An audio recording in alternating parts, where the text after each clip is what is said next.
learning about such an interesting topic. But before learning that topic, I want to share you all about my observations, that what I had observed. You know that one day in rainy season when I was sitting there, that I had found a piece of spoiled bread which was very damaged. And do you know that there was some white and greyish patches made on that bread? Then I wondered that what are these patches? And not only this, one day when I was sitting there and I had seen my mom taking a small curd and mixing it with the milk, and next day that milk is changed into curd.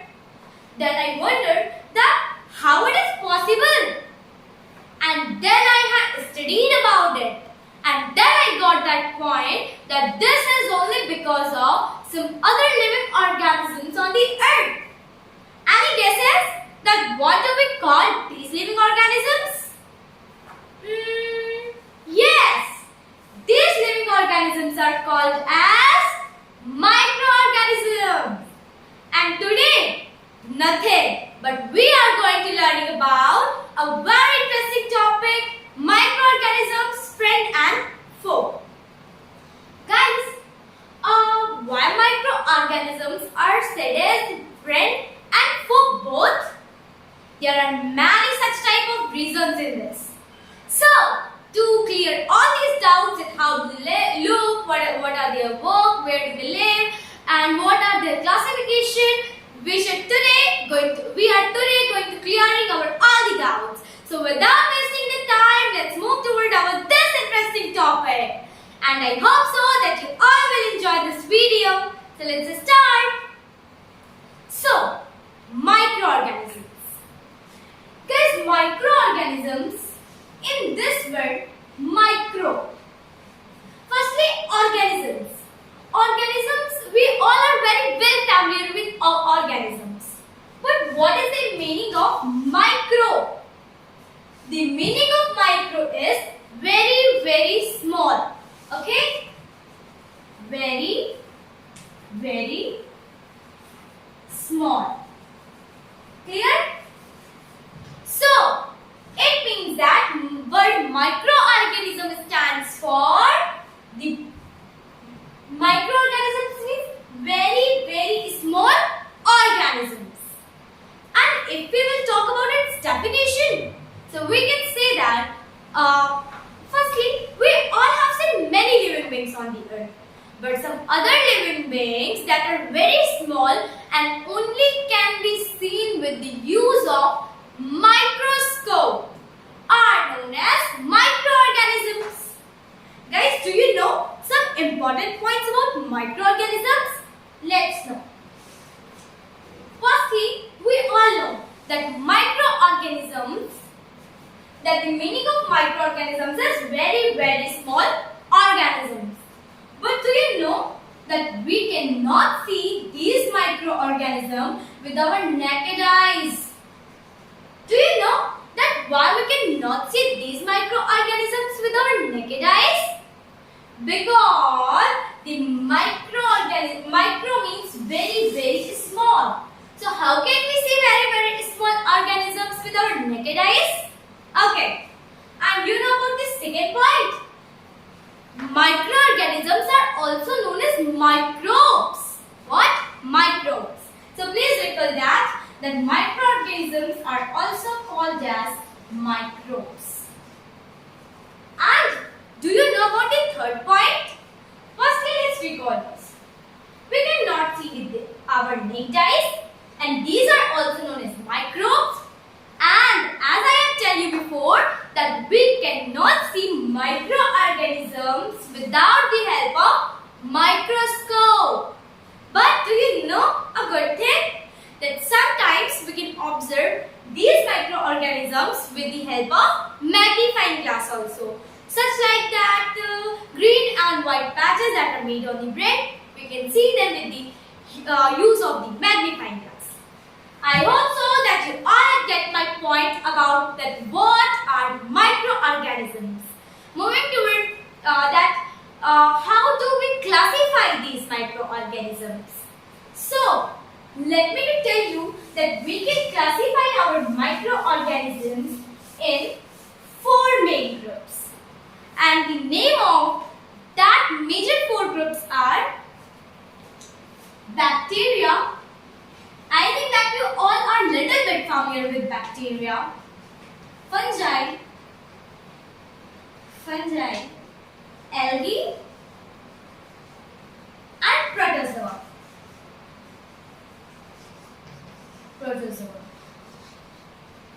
These are the 4 kinds of microorganisms classified.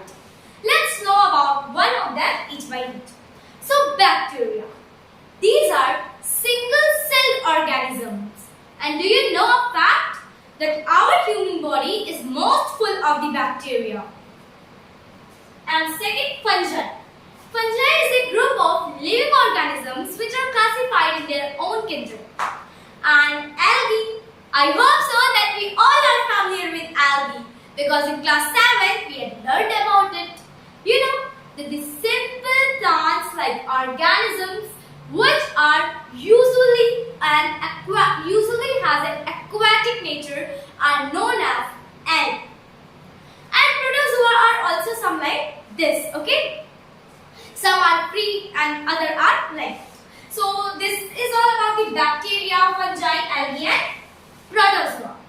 So guys, here we have learned about the 4 major classification of the microorganisms. But any guesses that about virus? We all always listen about virus. And do you know that it is also a kind of microorganism? But it is different from bacteria, fungi, algae and protozoa. But it is also a microorganism. As you have seen some days before, there was a big disease named coronavirus. It is also a virus. So now you can imagine that viruses are so effective to us and many diseases are only caused by virus. Okay guys, so this is the classification of microorganisms. But now we have learned what are microorganisms and classification of microorganisms. But now I am thinking that where do they live? Oh, so you are also thinking that. Okay, so let's know. You know that where do microorganisms live? There is no decided climate to live there. They can live in every kind of climate. Like that, they can live in hot climate, means hot springs, cold climate, marshy lands. In fact, they live in the human body or other living beings' body. Okay? So this is about that where do they live. And as we all know that some microorganisms are single-celled and some are unicellular. Okay? So guys, here we have also learned that where do they live. But I want to know that we have some use of them or not. Means we can use them or not. So now we will learn about microorganisms and us. And here we will learn about how microorganisms are useful for us and how they are not useful for us. So means how can they harm us and how they are useful for us, harmful or useful. So firstly, let's start from the usefulness of microorganisms. So I hope so that you all listen about the alcohol. You know that microorganisms are also used for the production of alcohol. So, alcohol production. And yeast also. So, and you know that to convert sugar in the alcohol, microorganism means to convert the sugar into alcohol, microorganisms are used. And this process is known as fermentation. Okay guys? So, in short we can see that microorganisms are useful in alcohol production. And second, we can also use microorganisms for medicinal use. Okay? You know that how? Because you know that if we are suffering from any disease, so everyone say that please take antibiotics. Please take antibiotics. And do you know that? And we all know that antibiotics are very useful for us. But have you ever thought that how with the help of which thing antibiotics are made? I mean that microorganisms. Microorganisms help us to make the antibiotics. Means microorganisms are also useful for medicinal purpose. And any disease in plant or animals can also be means microorganism can also help us to solve that disease. So alcohol production and medicinal use. Third one. Microorganisms are also useful for the soil fertility. Soil fertility. Can you guess why microorganisms are useful for soil fertility? Because microorganisms are also used to make the manure. You know that we throw that vegetable peels, fruit peels like in the soil. Then microorganism mix that thing with the soil, and they are also used to make the manure. So now you can think that how they can increase the soil fertility. And not only these uses, microorganisms have some other uses. And you know that microorganisms are also used for vaccine. So do you know that in childhood we take many vaccines? We all know. And not in childhood, guys. Before something in coronavirus period. In corona period, we all have taken the vaccine of COVID. Of course, we have taken. And now you can think that how microorganisms are important for us. You know that when any vaccine drops go under our body, then our body releases the antibodies, and then that antibodies start fight. That's why suppose that if in future that virus attack in our body, so body will release antibodies, and then antibodies will fight with that virus or disease.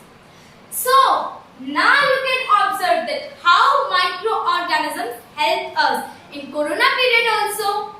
And if we take the example like polio drops, we all take polio drops, and the chickenpox campaign in the whole world was also there. So now you can observe that how microorganisms are useful for us. And if we can take a common example in our daily life, that I will tell you about curd formation. You know that if a small curd is kept with the milk, then that milk is converted into the curd. And microorganisms are useful in that also. Okay? But how? You know that there is a microorganism named lactobacillus. These microorganisms, lactobacillus, help us in these processes. Okay guys? I hope so that is clear. And microorganisms also helpful for plant because they are nitrogen fixers. Okay? Rhizobium. You all are very well familiar with Rhizobium bacteria because in the roots of leguminous plant, Rhizobium bacteria are found, and these bacteria help to convert atmospheric nitrogen in the useful nitrogen for the plant. And we all know that plants need nitrogen. How nitrogen is very useful for plants. So these are some important use of the microorganisms. But on the other hand, here we have seen that they are very useful for us.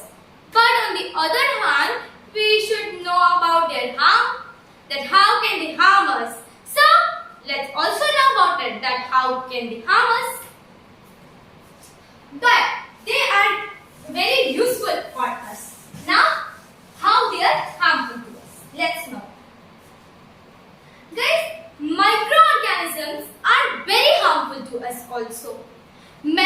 diseases are caused by microorganisms only.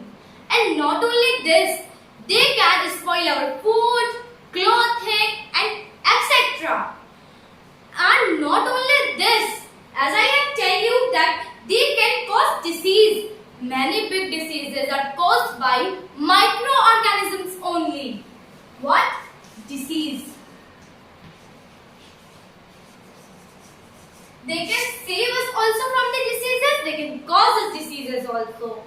And you know that the microorganism that can cause us diseases that are known as pathogens. And when that pathogens enter in our body, then you know all its result. And you know some diseases like cholera, common cold, chicken pox, tuberculosis, these diseases can cause to a healthy person from the person who is suffering from these diseases. Means if we are going to communicate to any other person who is suffering from this type of diseases, if we are going to that person, we are contacting to that person, so we can also get its effect. Okay guys, so these diseases, that's why these diseases are known as communicable diseases. What? Communicable diseases. Common cold, cholera and tuberculosis, chicken pox, these are the example of communicable diseases. And not only this, you know that microorganisms that can cause us disease. Do you know that how some insects are the carriers of microorganisms? Do you know that how? Let's understand it with an example. If I take the example of housefly. Housefly, very normal example. Generally, we see housefly is sitting on our food, our hand, our body, and etc. etc. You know that how can they harm us? Suppose that if an housefly is sitting on any garbage or any waste product, and then that garbage product is stuck on their leg, and when they come and sit on us, then you can observe that how can they cause us diseases. And of course, you all have listened about female Anopheles mosquito because these mosquito causes us malaria. Okay guys, these mosquito causes us malaria, and these mosquitoes are known as female Anopheles mosquito. If we take the example of dengue, the carrier of dengue is female Aedes mosquito, and these are the diseases that from microorganisms, and that how they can harm us. And not only this, many diseases can cause to plants and animal also. If we take the example like citrus canker, that is caused by bacteria, rust of wheat caused by fungi,